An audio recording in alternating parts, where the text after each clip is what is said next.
नमस्कार दोस्तों। आज की इस वीडियो में हम सीखने वाले हैं क्लास 10th का जो हमारा मैथ चल रहा है उसकी प्रश्नावली 7.1।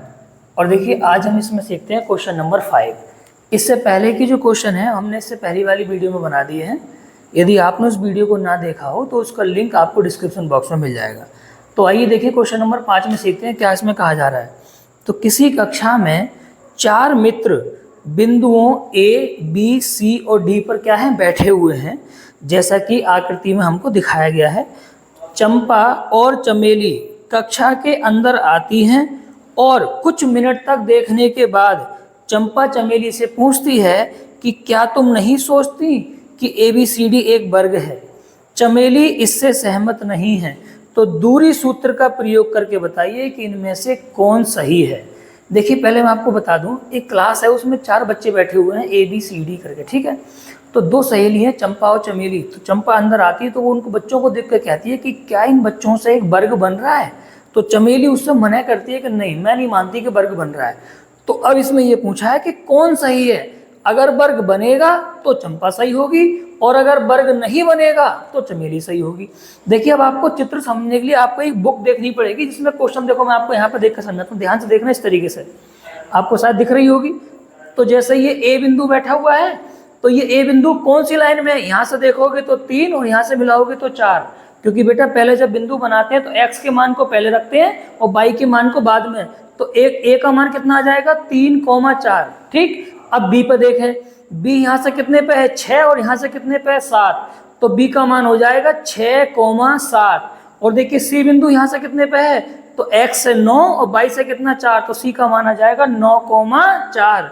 और देखिए d बिंदु, तो d बिंदु पे बनेगा हमारा 6,1। तो यहाँ से आप चित्र में से देख के पहले बिंदु बना लेंगे। अब देखिए आइए मैं आपको समझाता हूँ क्वेश्चन, देखो किस तरीके से। तो इस तरीके से देखिए मैंने बना दिए ए, बी और सी और डी। अभी मैंने बिंदु आपको बताया था किस तरीके से निकलेंगे। तो ए का मान 3,4, बी का मान 6,7, सी का मान 9,4 और डी का मान 6,1। अब हमें ये कंफर्म करना है कि जो ABCD बना है वो वर्ग है या नहीं है। अगर वर्ग होगा तो जब किसकी बात सही जाएगी, चंपा की, और अगर वर्ग नहीं होगा तो चमेली की बात सही जाएगी। तो देखिए कैसे चेक करेंगे। सबसे पहले हम निकालेंगे यहाँ से AB।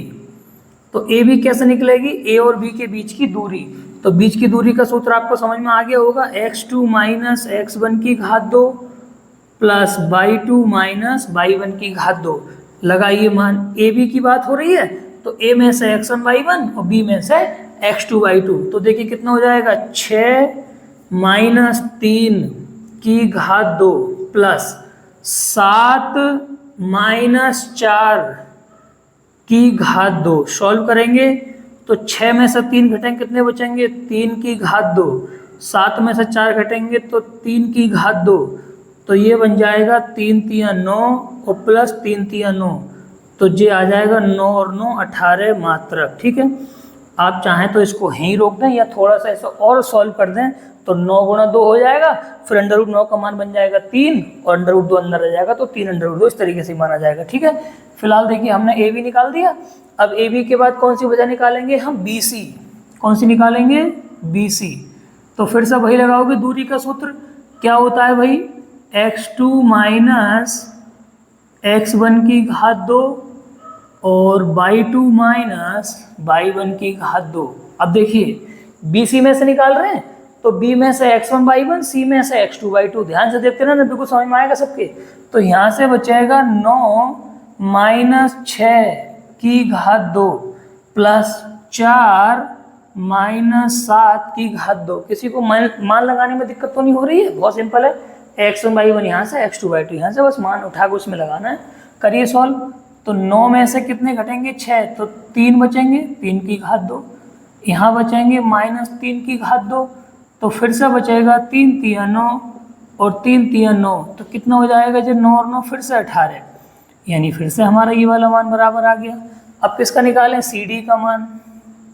तो देखिए CD कैसे निकलेगा, फिर से वही सूत्र, x2 माइनस x1 की घात 2 प्लस y2 माइनस y1 की घात 2। ध्यान से देखते रहिए, बहुत ही सिंपल क्वेश्चन बता रहा हूँ। तो अब देखिए यहाँ से C में से x1 y1, D में से x2 y2 लगाइए मान। तो कितना 6 माइनस 9 की घात 2 प्लस 1 माइनस 4 की घात 2।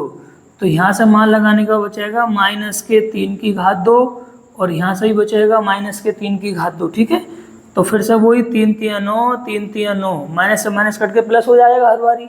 तो फिर से कितना आ गया 18 मात्रक। तो अब तक हम 3 भुजा निकाल चुके हैं और तीनों भुजाएं हमारी बराबर आई हैं। ठीक है, अब कौन सी बची AD, तो AD निकालिए। फिर से वही सूत्र हर बार वही लगेगा, AD का मतलब है A से लेकर D तक की दूरी। तो बीच की दूरी का सूत्र आपको याद हो गया होगा अब तक। तो x2 माइनस x1 की घात 2 प्लस y2 माइनस y1 की घात 2। ध्यान से देखें तो A में से x1 y1 और D में से x2 y2। तो यहाँ से बचेगा 6 माइनस 3 की घात 2 प्लस यहाँ से बचेगा 1 माइनस 4 की घात 2। तो 6 में से जब 3 घटाओगे तो ये बचेगा 3 की घात 2 और माइनस 3 की घात 2। तो यहाँ से जब इसको सॉल्व करोगे तो 3 3 9 और प्लस 3 3 9, तो 9 और 9 कितने हो जाएंगे 18 मात्रक। अब आपको समझ में यहाँ से थोड़ा सा आगे होगा कि हमने चारों भुजाएं निकाल दी, AB BC CD और AD, और सभी के मान क्या आए हैं, एक बराबर आए हैं। तो यहाँ से हमें अब कंफर्म होता है कि ये वर्ग है। लेकिन अभी भी एक डाउट शेष रह गया है कि भाई क्या इसके विकर्ण बराबर होंगे। अगर विकर्ण भी संग में बराबर हो जाएं और चारों भुजाएं बराबर हो जाएं तो बिल्कुल पक्का कंफर्म हो जाएगा कि ये क्या है, हमारा एक वर्ग है। तो देखिए भुजाएं तो हमने चारों निकाल दी, अब हम निकालते हैं विकर्ण। तो एक एक करके निकालेंगे। सबसे पहले निकालते हैं विकर्ण AC। तो विकर्ण AC का सूत्र फिर से वही, दूरी तो हमेशा सूत्र वही रहेगा। तो फिर से लगाएंगे वही x2 माइनस x1 की घात 2 प्लस y2 माइनस y1 की घात 2। और ध्यान से देखें AC यानी A ये और C ये, तो अब A में से निकलेगा x1 y1, C में से निकलेगा x2 y2। तो मान यहाँ से जब लगेगा तो 9 माइनस 3 की घात 2 और प्लस 4 माइनस 4 की घात 2। तो 9 में से जब तुम 3 घटाओगे तो कितने बचेंगे 6 की घात 2 और 4 में से 4 घटाओगे तो 0 की घात 2। तो 6 की घात 2 का मान 36 प्लस 0 की घात 2 का मान 0। तो ये बन गया अंडर रूट 36 और अंडर रूट 36 का मान कितना होता है 6 मात्रक। तो AC का मान 6 आ गया। अब कौन सा विकर्ण रह गया BD। तो अब देखिए यहाँ से विकर्ण BD, विकर्ण BD फिर से वही दूरी का सूत्र लगेगा। थोड़ा डायरेक्ट समझ लें, यहाँ से x2 माइनस x1 की घात 2 प्लस y2 माइनस y1 की घात 2। तो देखिए यहाँ से x1 y1, यहाँ से x2 y2। फिलहाल पहले सूत्र लगाइए यहाँ से। तो ये बचेगा x2 माइनस x1 की घात 2 प्लस y2 माइनस y1 की घात 2। तो लगाएंगे मान, तो देखिए D में से 6 माइनस 6 की घात 2, यहाँ से x2 y2 और यहाँ से x1 y1। अब प्लस y2 की जगह 1 और y1 की जगह माइनस के 7 की घात 2। तो ये बचेगा यहाँ से 0 की घात 2 और प्लस माइनस 6 की घात 2। तो ये हो जाएगा 0 प्लस 36। ठीक है, और ये कितने बचेंगे अंडर रूट 36 और अंडर रूट 6 का कितना होता है 6। तो ये आ गया भाई आपका विकर्ण BD। अगर अब आप थोड़ा सा भी गौर से देखोगे तो तुम्हें समझ में आ गया होगा AB भुजा, BC और CD और AD चारों एक बराबर आई। विकर्ण AC और विकर्ण BD दोनों बराबर आए हैं। इसका मतलब ये बिल्कुल कंफर्म है कि ये जो ABCD बनकर तैयार हुआ है ये क्या है, एक वर्ग है। और जब ये वर्ग है तो इसका मतलब किसकी बात सही है, चंपा की बात सही है। तो देखिए फाइनल आंसर हम कैसे लिखेंगे, यहाँ से लिखने वाले हैं कि चूंकि AB का मान, किसका मान AB, बराबर है BC, बराबर है AC और बराबर है AD, तथा विकर्ण AC का मान बराबर है विकर्ण BD के मान के। तो इसका मतलब ये ABCD क्या हो गया, एक वर्ग हो गया। तो यहाँ से फाइनल आंसर लिखेंगे अतः ABCD एक वर्ग है। और अब मुझे बताओ जब ABCD वर्ग है तो इसका मतलब किसकी बात सही है, तो हम लिखेंगे अतः चंपा सही है। ठीक है। अतः चंपा सही है। ये दो सहेलियां ही तो थी, चंपा और चमेली। अगर ये वर्ग नहीं होता तो किसकी बात सही जाती? चमेली की बात सही जाती। तो इस तरह से इस क्वेश्चन को हम सॉल्व कर पाएंगे। देखिए अब हम सीखते हैं इसका क्वेश्चन नंबर 6। और देखिए क्वेश्चन नंबर 6 में हमसे कहा जा रहा है कि निम्नलिखित बिंदुओं द्वारा बनने वाले चतुर्भुज का प्रकार, और इसमें लिखा है यदि कोई है तो बताइए और अपने उत्तर के लिए कारण भी क्या करिए दीजिए। यानी देखिए हमें हर सवाल में इसने 4 बिंदु दे रखे हैं, तो वो यूँ कह रहा है कि क्या इन चारों बिंदुओं से कोई चतुर्भुज बन रहा है या नहीं बन रहा है। अगर चतुर्भुज बन रहा है तो वो किस प्रकार का है, यानी वो वर्ग है या आयत है या समांतर चतुर्भुज है या कैसा है, तो वो इस बात को जानना चाह रहा है। ठीक है, तो देखें क्वेश्चन नंबर 6, और क्वेश्चन नंबर 6 का देखें फर्स्ट। देखिए इसने हमें 4 बिंदु दे रखे हैं। पहला बिंदु है -1, -2, दूसरा बिंदु है 1, 0, तीसरा बिंदु है -1, 2 और चौथा बिंदु है -3, 0। और इन चारों बिंदुओं से कोई चतुर्भुज बन रहा है या नहीं बन रहा है, इस बात को वो हमसे क्या कर रहा है, पूछना चाह रहा है। देखिए कैसे, तो हमने इसको क्या करा है, ABCD करके मान लिया। पहले बिंदु को A, दूसरे बिंदु को B, तीसरे बिंदु को C और चौथे बिंदु को D। ठीक है, तो देखिए हमने यहाँ पे सब मान अपने सेट कर दिए। अब एक एक करके देखो हम चेक करेंगे कि चतुर्भुज कैसा है। तो सबसे पहले हम इसकी भुजाएं पता करेंगे। ठीक है, तो हम पहले निकालेंगे AB, तो सूत्र लगाएंगे AB बराबर अंडर रूट के अंदर x2 - x1 की घात 2 प्लस y2 - y1 की घात 2, जैसा कि आपको पता है। अब देखिए A में से निकलेगा x1 y1, B में से निकलेगा x2 y2। ध्यान सुनते रहना। तो देखिए x2 की जगह 1, ठीक, और यहाँ पे देखो माइनस का चिन्ह है और x1 का मान भी -1 है, तो माइनस माइनस क्या हो जाएगा, प्लस का 1 हो जाएगा। प्लस y2 की जगह 0 और यहाँ पे माइनस है और यहाँ पे भी माइनस, तो माइनस माइनस फिर से प्लस का 2। ठीक है, इस तरह से। तो 1 और 1 कितने हो गए, 2 की घात 2, 0 और 2, 2 की घात 2, तो 2 दूनी 4, 2 दूनी 4, 4 और 4 कितने हो गए, 8, तो अंडर रूट 8 मात्रक। ठीक है, अब निकालेंगे BC यानी ये वाला। तो अब यहाँ से x1 y1, यहाँ से x2 y2। सूत्र देखिए हर बार वही लगेगा बीच की दूरी का। तो देखिए x2 की जगह -1, -x1 की जगह 1 घात 2, 2 और -0 की घात 2, तो -1 और -1 -2 की घात 2, 2 में से 0 गए तो 2 की घात 2 है ना, तो -2 की घात 2 का मान भी 4 आएगा और 2 की घात 2 का मान भी कितना आएगा, 4, और 4 और 4 कितने हो गए, अंडर रूट 8 मात्रक। 2 बजे निकल गई। अब निकालें देखो CD, तो C में से x1 y1, D में से x2 y2, फिर से लगाइए मान। तो x2 की जगह -3 और x1 की जगह 1, चूंकि हम माइनस तैयार है, यहाँ पे माइनस तो माइनस माइनस प्लस हो जाएगा। प्लस y2 की जगह 0 और y1 की जगह 2 की घात 2, तो -3 + 1, तो यहाँ से बचेगा -2 की घात 2, प्लस 0 - 2, तो यहाँ बचेगा -2 की घात 2, तो ये हो जाएगा 2 दूनी 4 और प्लस 2 दूनी 4 और 4 और 4 कितना बन गया, अंडर रूट 8 मात्रक। ठीक है, अब कौन बचा, AD। तो A में से x1 y1, D में से x2 y2, तो सूत्र क्या है, अंडर रूट के अंदर x2 - x1 की घात 2 प्लस y2 - y1 की घात 2, और A में से x1 y1, D में से x2 y2, देखिए लगाइए मान। तो यहाँ से -3 और ये हो जाएगा -1 की घात 2, ये 0 और -1 की घात 2, सही है। तो यहाँ से हो जाएगा बेटा -3 + 1 कितने हो जाएंगे, -2 की घात 2, और 0 में 2 जुड़ेगा तो 2 की घात 2, ये बन जाएगा 2 दूनी 4, 2 दूनी 4 कितने बन जाएंगे, अंडर रूट 8 मात्रक। अब चारों भुजाएं आपने अगर दो गौर से देखी हो तो AB, BC, CD और AD सबके मान बराबर आए। ठीक, तो यहाँ से हमें हिंट मिल गई कि इसका मतलब ये अब हमारा वर्ग है। लेकिन और कंफर्म करने के लिए हम इसके विकर्ण और निकाल देते हैं। ठीक है, तो जब विकर्ण भी बराबर आ जाएंगे तो पक्का कंफर्म हो जाएगा कि हाँ भाई ये चतुर्भुज क्या है, हमारा वर्ग है। ठीक है, तो देखिए विकर्ण कौन से होते हैं, जिस बच्चे को नहीं पता मैं बता दूं, किसी भी चतुर्भुज के दोनों कोनों को मिला देने के बाद जो बनता है वो विकर्ण कहलाता है। ठीक है, तो फिलहाल देखिए इसमें 2 विकर्ण है, AC और BD। तो पहले बेटा हम निकाल रहे हैं किसको, AC को।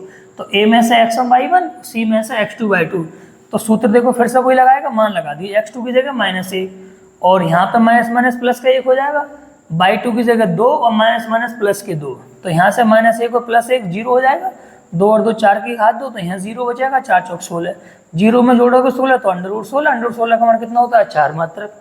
कोई दिक्कत। अब देखिए विकर्ण BD, तो B में से x1 y1, D में से x2 y2, तो BD बराबर x2 - x1 की घात 2 प्लस y2 - y1 की घात 2।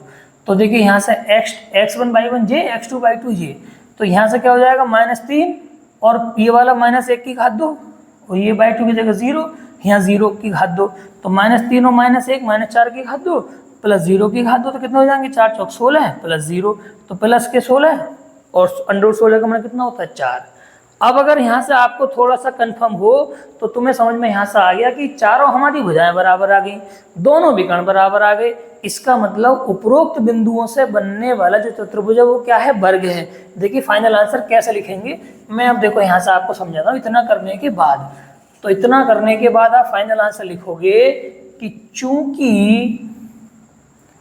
कौन कौन सी ए बी का मान बराबर आया BC, ठीक, और बराबर आया CD और बराबर आया AD, आ गया, तथा और संग में क्या चीज बराबर आई, विकर्ण AC का मान बराबर आया किसके, विकर्ण BD के।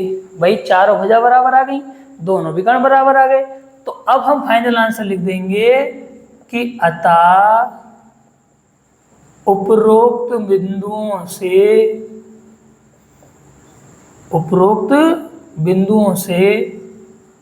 बनने वाला चतुर्भुज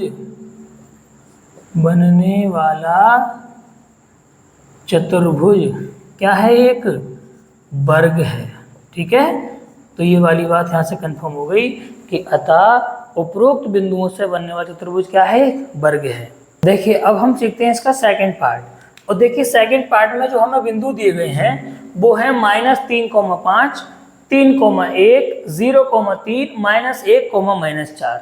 तो फिर से वही हमें ये पता लगाना है कि इन बिंदुओं से जो आकृति बन रही है वो चतुर्भुज है या नहीं है, और अगर चतुर्भुज है तो वो किस प्रकार का है, यानी वो वर्ग है, आयत है या क्या है। तो देखिए फिर से करते हैं। तो सबसे पहले निकालते हैं AB। देखो मैंने बिंदुओं को मान लिया, पहले को A, दूसरे को B, तीसरे को C, चौथे को D। ठीक है, तो पहले हम क्या निकाल रहे हैं, AB। तो AB निकालेंगे तो यहाँ से x1 y1, यहाँ से x2 y2। सूत्र उम्मीद है आपको याद हो गया होगा, क्या कि x2 - x1 की घात 2 प्लस y2 - y1 की घात 2। तो x2 की जगह देखिए 3 और x1 की जगह -3। अब माइनस यहाँ पे भी है और ये भी माइनस है, तो माइनस प्लस 3 की घात 2, y2 की जगह 1 और y1 की जगह कितना 5 की घात 2। इसको सॉल्व करेंगे तो 3 और 3 6 हो जाएगा, तो 6 की घात 2। 1 में से 5 गए तो एक मतलब माइनस के 5 में से प्लस का 1 कम करोगे तो माइनस का 4 बचेगा, घात 2। तो 6 3 36, 4 चौके 16, 36 और 16 को जोड़ोगे तो √52 आ जाएगा। √52 कोई मान तो होता नहीं है, तो मैंने फिलहाल यही छोड़ दिया। अब हम निकालेंगे देखिए BC। तो B में से x1 y1, C में से x2 y2। फिर से वही सूत्र लगाएंगे, अंडर रूट के अंदर x2 - x1 की घात 2 प्लस y2 - y1 की घात 2। तो देखिए यहाँ पे आ जाएगा 0 x2 की जगह, x1 की जगह कितना आ जाएगा 3 की घात 2, y2 की जगह 3 और y1 की जगह 1 की घात 2। तो 0 - 3 यानी -3 की घात 2, और 3 में से 1 गया तो 2 की घात 2। ठीक है, तो यहाँ बचेगा 3 3 9, 2 दूनी 4, 9 में जोड़ोगे 4 तो √13 आ जाएगा किसका मान, BC का। अब कौन बचा यहाँ से, CD। तो CD कैसे निकालेंगे, x2 - x1 की घात 2 प्लस y2 - y1 की घात 2। फिर से लगाइए मान, तो देखिए x2 की जगह -1, x1 की जगह 0 की घात 2, यहाँ -4 और -3 की घात 2, तो -1 और -0 तो -1 की घात 2, -7 की घात 2। तो -1 की घात 2 का मतलब क्या हो गया, 1, और 7 की घात 2 का मान 7 7 49, तो 1 और 49 और 1 कितने हो गए, √50 मात्रक। अब कौन बचा, AD। तो AD और निकालें तो A और D, यानी A में से x1 y1, D में से x2 y2। सूत्र फिर से वही, हर बार जब जब बीच की दूरी आएगी सूत्र यही लगेगा। ठीक, लगाइए मान। तो देखिए x2 की जगह कितना, -1, ध्यान से देखोगे तो समझ में आएगा आप लोगों के। और x1 की जगह -3 है, माइनस प्लस हो जाएगा। ठीक है, y2 की जगह -4 और यहाँ पे हो जाएगा -5 की घात 2। तो -1 और +3 2 बचेंगे, 2 की घात 2, -4 और -5 -9 की घात 2, तो 2 दूनी 4, 9 ने 81, 81 4 कितने हो गए, 85। अब यहाँ से अगर आप ध्यान से देख रहे हो तो यहाँ से सारी भुजाओं के मान अलग अलग आ रहे हैं। अरे AB का मान आया √52, BC का √13, CD का √50, इसका 85। समझ में नहीं आ रहा है कि आखिरकार ये आकृति है कौन सी। तो देखो इसके आंसर हम दो तरह से लिख सकते हैं। कैसे, एक तो हम ऐसे लिखेंगे, चूंकि यहाँ कोई भी भुजा समान नहीं है अतः उपरोक्त बिंदुओं से बनने वाली आकृति चतुर्भुज नहीं है। या तो ऐसा हो सकता है कि चतुर्भुज बन ही ना रहा हो, या ये जो चतुर्भुज है वो कैसा है, विषम बाहु चतुर्भुज है। अब आप कहोगे सर विषमबाहु चतुर्भुज क्या होता है? यानी ऐसा चतुर्भुज जिसकी कोई भुजा बराबर नहीं होती। तो इस सवाल को देख के दो संभावनाएं संभव है कि या तो चतुर्भुज बन ही नहीं रहा है, या चतुर्भुज जो बन रहा है वो कैसा बन रहा है? विषमबाहु चतुर्भुज हमारा बन रहा है। ठीक है, देखिए अब हम सीखते हैं इसका थर्ड पार्ट। और देखिए थर्ड पार्ट में हमसे जो बिंदु दिए गए हैं वो हैं 4,5, 7,6, 4,3 और 1,2। फिर से वही चीज़ है कि भाई चतुर्भुज बनेगा तो कौन सा बनेगा, बस वही हमें बताना है। तो देखिए हमने इस तरीके से मान लिया A B C D। ठीक है, पहला बिंदु A, दूसरा बिंदु B, तीसरा बिंदु C, चौथा बिंदु D। तो सबसे पहले क्या निकालेंगे? A B, जैसा कि हम अब तक करते आए हैं। तो A में से x1 y1, B में से x2 y2। समझ में तो आपके आ रहा होगा, उम्मीद ऐसा लगाया जा सकता है क्योंकि हर बार वही काम हो रहा है। तो x2 की जगह देखेंगे 7 माइनस x1 की जगह 4 की घात 2, y2 की जगह 6 माइनस 5 की घात 2। देखिए मेन चीज़ है इसमें मान सही लगाना। यदि आप मान सही लगा लेते हैं तो सवाल आपका गलत नहीं जाएगा। बाकी गुणा भाग आप जानते हैं सब कैलकुलेशन करनी। तो 7 में से 4 कम करोगे 3 बचेंगे, या 6 में से 5 कम करोगे 1 बचेगा। तो 3 3 9 और 1 1 1, तो कितना आ गया? √10। उसी प्रकार आप निकालेंगे BC। तो फिर से वही सूत्र लगेगा। तो मान लगाइए x2 की जगह 4, x1 की जगह 7, y2 की जगह 3 और y1 की जगह 6। तो इसको सॉल्व करेंगे कितना बचेगा? 4 माइनस 7 तो माइनस का 3 बचेंगे, 3 माइनस के 6 तो माइनस के 3 बचेंगे, घात 2, 3 3 9, 3 3 9, तो 9 9 कितने हो गए? 18। अब निकालेंगे CD। तो C में से x1 y1, D में से x2 y2 लगाइए। तो 1 माइनस 4 की घात 2, 2 माइनस 3 की घात 2, तो कितना बचेगा? माइनस के 3 की घात 2 माइनस 1 की घात 2, 3 3 9, 1 1 1, तो कितना बचा? √10 मात्रक। तो अब एक और बचा कौन? AD। फिर से वही, A में से x1 y1, D में से x2 y2। तो सूत्र लगा दीजिए। x2 की जगह कितना? 1 माइनस x1 की जगह 4 की घात 2 प्लस 2 माइनस 5 की घात 2, तो कितना बचेगा? माइनस 3 की घात 2 और यहाँ से माइनस 3 की घात 2, तो 3 3 9 और 3 3 9, 9 9 कितने हो जाएंगे? √18 मात्रक। तो अब आपके यहाँ से बात समझ में आ गई, AB और CD का मान आपस में बराबर आया, ठीक, और BC और AD का मान आपस में बराबर आया। तो यहाँ से थोड़ा सा हमें शक ये हो रहा है, चूंकि आमने सामने की भुजाएं बराबर हैं तो शायद ये क्या हो जाए? एक आयत हो जाए। लेकिन असली कंफर्म तब होगा जब इसके विकर्णों का पता लगा लेंगे। ठीक है, तो अब विकर्ण निकालिए। तो विकर्ण निकालेंगे AC। तो AC कैसे निकलेगा? A में से x1 y1 और C में से x2 y2। सूत्र हर बार वही लग रहा है। तो देखिए x2 की जगह 4, x1 की जगह 4 की घात 2, y2 की जगह कितना? 3 और y1 की जगह 5 की घात 2। ठीक है ना? तो 4 में से 4 घटाओ तो 0 की घात 2, 3 में से 5 घटाओ तो माइनस के 2 की घात 2, तो यहाँ से बचेगा 0, यहाँ से बचेगा 2 दूनी 4, 4 का मान कितना होता है? 2 मात्रक। अब निकालेंगे BD, ये वाला BD। ठीक है, तो B में से x1 y1, D में से x2 y2 लगाइए। तो क्या हो जाएगा सूत्र? फिर से x2 माइनस x1 की घात 2 प्लस y2 माइनस y1 की घात 2। सूत्र तो हर बार यही लग रहा है, बदल ही नहीं रहा भाई। तो देखिए x2 की जगह 1, x1 की जगह माइनस के 7, सॉरी 7 है लेकिन वो चिन्ह माइनस का इसलिए, y2 की जगह 2 और यहाँ पे माइनस के 6 की घात 2, तो यहाँ बचेगा 1 प्लस का है, 7 का 1 है माइनस का, तो माइनस 6 की घात 2, यहाँ से बचेगा माइनस 4 की घात 2, तो 6 3 36, 4 चौके 16, 36 16 कितना जाएंगे? 52। अब अगर आप थोड़ा सा गौर से देखें तो तुम्हें समझ में आ गया होगा कि आमने सामने की भुजाएं बराबर हैं, ठीक, लेकिन विकर्ण बराबर नहीं है। तो इसका मतलब ये आयत तो है नहीं। जब आयत नहीं है तो क्या है? ये है समांतर चतुर्भुज। क्या है फिर? समांतर चतुर्भुज। और देखिए इसका फाइनल आंसर कैसे लिखोगे, आइए मैं सिखा देता हूँ अभी हाल, देखो नोट करके। तो क्या देखिए आपके सामने क्या चीज हुई अभी हाल, देखो। तो हम लिखेंगे चूंकि AB का मान किसके बराबर आया? CD के। AB का मान किसके बराबर आया? CD के। एवं BC का मान किसके बराबर आया? AD के। यानी आमने सामने की भुजा बराबर आई। एवं दूसरी बात एक और कि विकर्ण AC का मान बराबर नहीं आया विकर्ण किसके? BD के। तो यहां से हमें समझ में आ गया कि इसका मतलब जब आमने सामने की भुजाएं बराबर हैं और विकर्ण बराबर नहीं है तो ये जो चतुर्भुज बनेगा वो क्या होगा? समांतर चतुर्भुज।